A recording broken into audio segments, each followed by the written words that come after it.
वासुदेवाय। ओम नमो भगवते वासुदेवाय। ओम नमो भगवते वासुदेवाय। हम पढ़ रहे हैं श्रीमद् भगवद गीता अध्याय 8वां, श्लोक संख्या 28। वेदेषु यज्ञेषु तपस्सु चैव दानेषु यत् पुण्यफलं प्रदिष्टम् अत्येति तत्सर्वमिदं विदित्वा योगी परं स्थानमुपैति चाद्यम्। नोइंग माय ग्लोरीज इदम विदित्वा। ये इदम क्या है? 7वें और 8वें अध्याय का पूरा विलिखित ज्ञान। ये क्या है? कृष्ण ने अपना इंट्रोडक्शन दिया था ना, याद है आपको? भूमिरापो अनलो वायु से शुरू हुआ था और वहां से कृष्ण ने सारा पूरा इंट्रोडक्शन दिया अपना खुद का अभी तक। तो knowing my glories, the yogi surpasses all the pious results. Repeat, yogi surpasses all the pious results. Punya phalam pradishtam atyeti, declared by the study of the Vedas.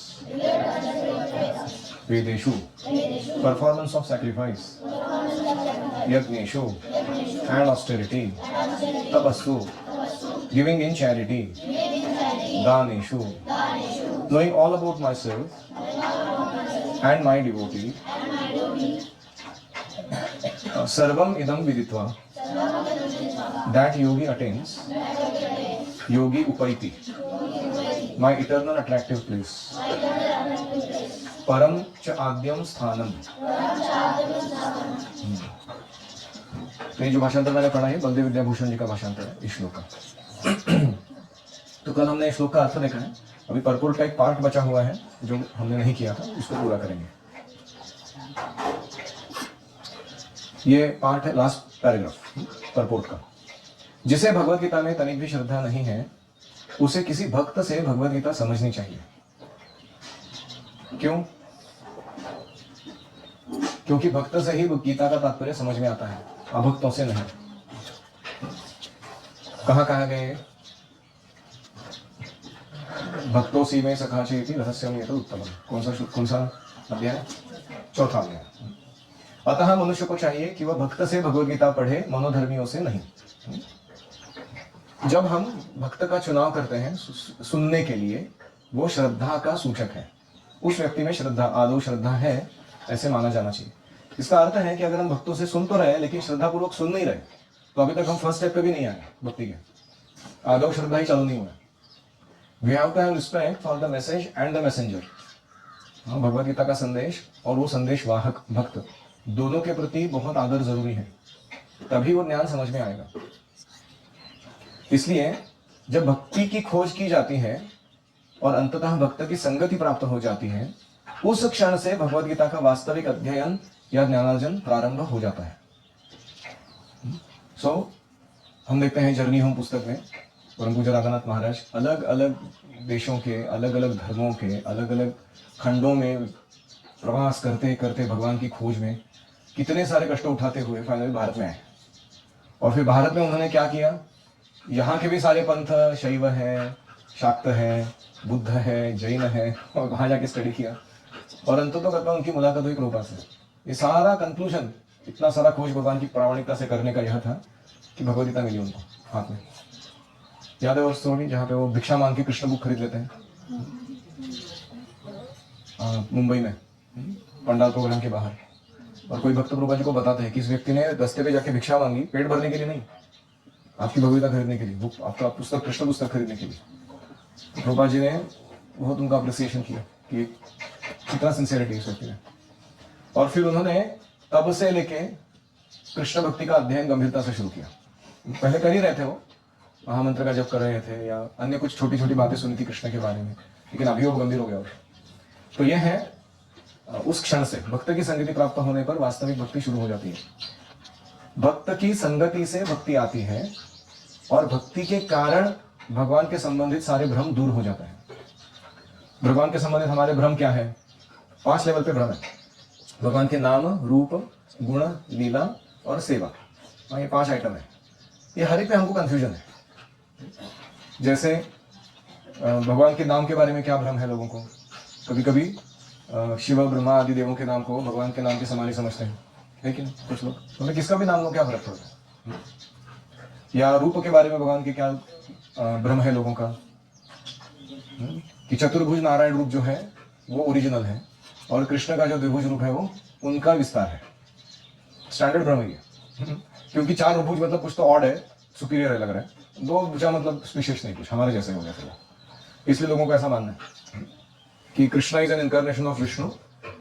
उनको ये नहीं पता कि Vishnu is the incarnation of Krishna. तो ये रूप के बारे में भगवान के भ्रम है लोगों को। ऐसे ही भगवान के लीलाओं के बारे में भ्रम है कि नहीं?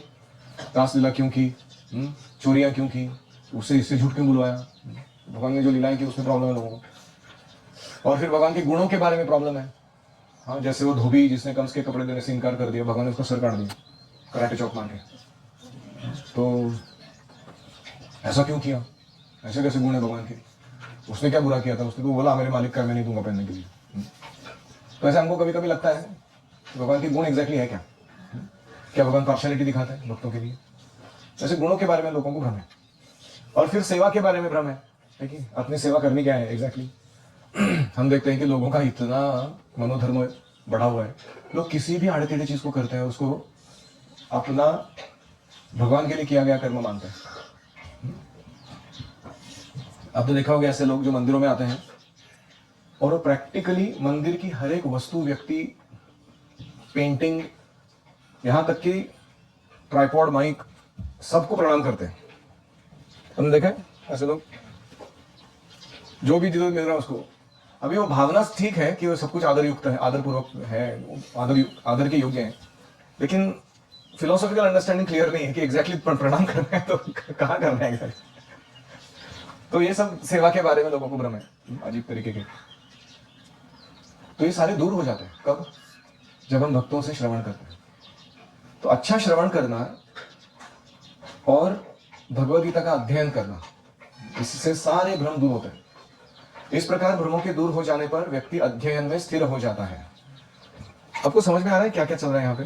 मैं वापस बताता हूँ। पहला था आदव श्रद्धा, श्रद्धा से आ गया साधु संग, साधु संग से आ गया भजन क्रिया, भजन क्रिया यानी भगवद गीता के अध्ययन में स्थिर होना। फिर भगवद गीता अध्ययन शुरू करना। तो भक्ति का वर्णन जो है श्रद्धा, साधु संग, भजन क्रिया, ये किसके मामले में सुना है? भक्ति के मामले में सुना है। अभी प्रभुपाद जी उन 9 स्टेप्स को भगवद गीता के अध्ययन के लेवल्स के रूप में बता रहे हैं। आप समझ रहे हो मैं क्या कह रहा हूँ? भगवद गीता अध्ययन करने के स्टेप्स क्या है? पहला है आदौ श्रद्धा, मतलब भक्त को चुनना भगवद गीता सुनने के लिए। फिर साधु संग मतलब भक्तों की संगति में बैठ के श्रवण करना। भजन क्रिया मतलब भगवद गीता का अध्ययन शुरू करना। अनर्थ निवृत्ति मतलब सारे भ्रम दूर हो जाना, नाम रूप गुण लीला सेवा के बारे में अध्ययन करते करते। फिर उसके बाद भ्रमों के दूर हो जाने पर निष्ठा, अपने भगवद गीता के अध्ययन में स्थिर हो जाता है। तब उसे भगवद गीता के अध्ययन में रस आने लगता है, रुचि, और फिर वह कृष्ण भावना भावित होने की अनुभूति करने लगता है, भाव। आगे बढ़ने पर वह कृष्ण के प्रेम में पूर्णतया अनुरक्त हो जाता है, प्रेम।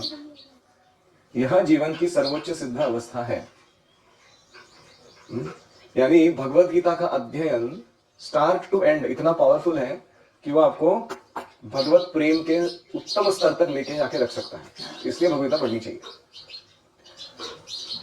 भगवद गीता का यह भेंट जीवन की सर्वोच्च सिद्ध अवस्था है, जिससे भक्त कृष्ण के धाम गोलोक वृंदावन को प्राप्त होता है, जहां वह नित्य सुखी रहता है।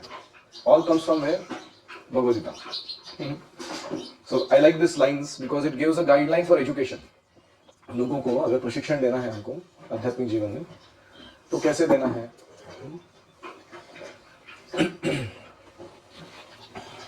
इस प्रकार श्रीमद् भगवद गीता के 8वें अध्याय भगवत प्राप्ति का भक्ति वेदांत तात्पर्य पूर्ण हुआ। तो जस्ट टू समराइज, 8वें अध्याय का एक्रोनिम क्या है? Arya, please chant sincerely. ARYPCS। A for answers to 6 questions out of 7 questions. क्या प्रश्न थे वो?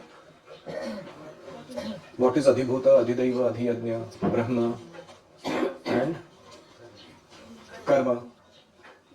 प्रश्न थे वो, ठीक है। फिर 7वां प्रश्न क्या था? प्रयाण काले च कथम ज्ञेयोसि, भगवान को मृत्यु के समय कैसे जाना जा सकता है। तो उसका उत्तर भगवान ने पूरे अध्याय पर लंबा चौड़ा दिया है, उस प्रश्न का उत्तर। तो कहां से शुरू किया भगवान ने? आर मतलब remembering Krishna at the time of death. वो बहुत ही महत्वपूर्ण श्लोक थे वो। क्या क्या? अंतकाले च मानेव यम यम वापि स्मरन् भावम तस्मात् सर्वेषु कालेषु अभ्यास योग युक्तया। बहुत महत्वपूर्ण श्लोक है ये।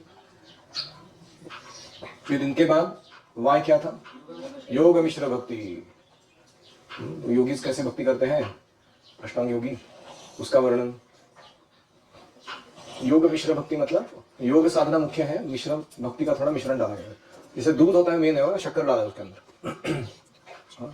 इट्स नॉट भक्ति मिश्र योग, भक्ति में योग का मिश्रण किया गया, योग में भक्ति का मिश्रण किया गया थोड़ा सा। लेकिन फिर भी प्रधानीभूत भक्ति है वो, भक्ति प्रोमिनेंट है उसमें, और उसी से उसको परफेक्शन मिल रहा है। उदाहरण क्या दिया था हमने? भीष्मदेव, उन्होंने योग मिश्र भक्ति के द्वारा भगवान को प्राप्त किया। फिर उसके बाद हमने देखा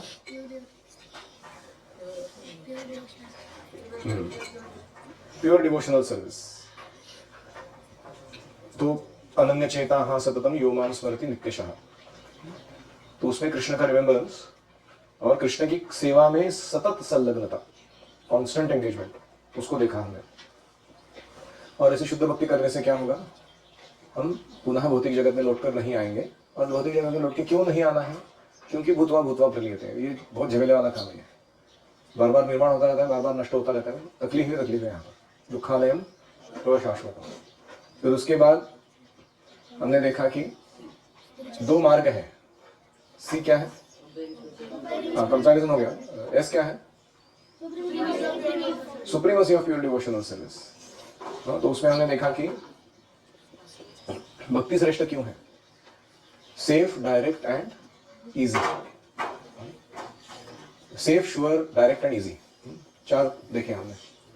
भक्ति जो है अन्य योग मार्गों से ऐसी है, तो इसलिए सुपीरियर है। और फिर हमने भगवान के धाम का वर्णन सुना।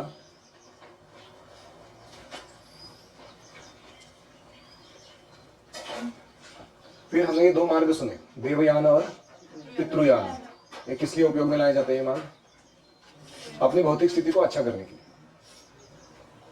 एक मार्ग है देवयान, वो जनरली उपयोग में लाए जाते हैं भौतिक दुखों से निवारण करने के लिए, होने के लिए।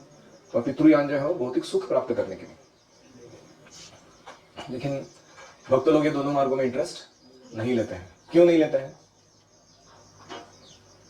ऐसा क्या है कि भक्त इसमें इंटरेस्ट नहीं लेते हैं?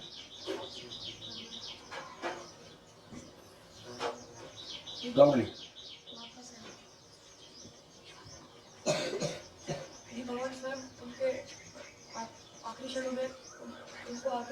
क्योंकि भक्तों को भौतिक दुख का निवारण करने में या भौतिक सुख प्राप्त करने में कोई इंटरेस्ट ही नहीं है, इसलिए दोनों मार्गों से सपोर्ट कर लेना देना नहीं है।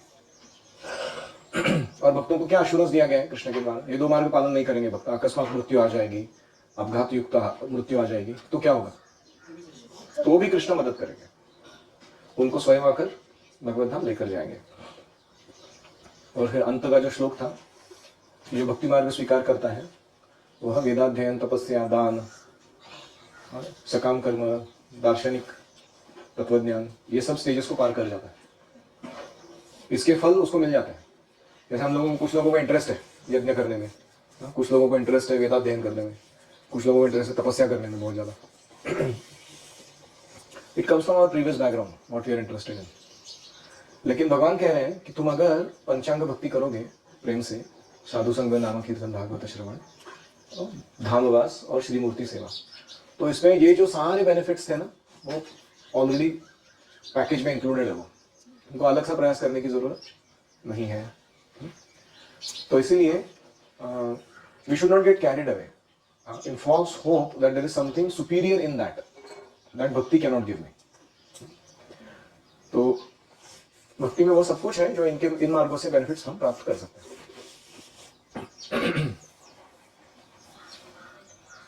और अंत में हमने देखा कि श्रद्धा से लेकर प्रेम तक भगवद गीता कैसे लेकर जाती है। बहुत ही इंटरेस्टिंग था वो डिस्कशन कि आदौ श्रद्धा, भक्तों से सुनना, उनको चुनना सुनने के लिए।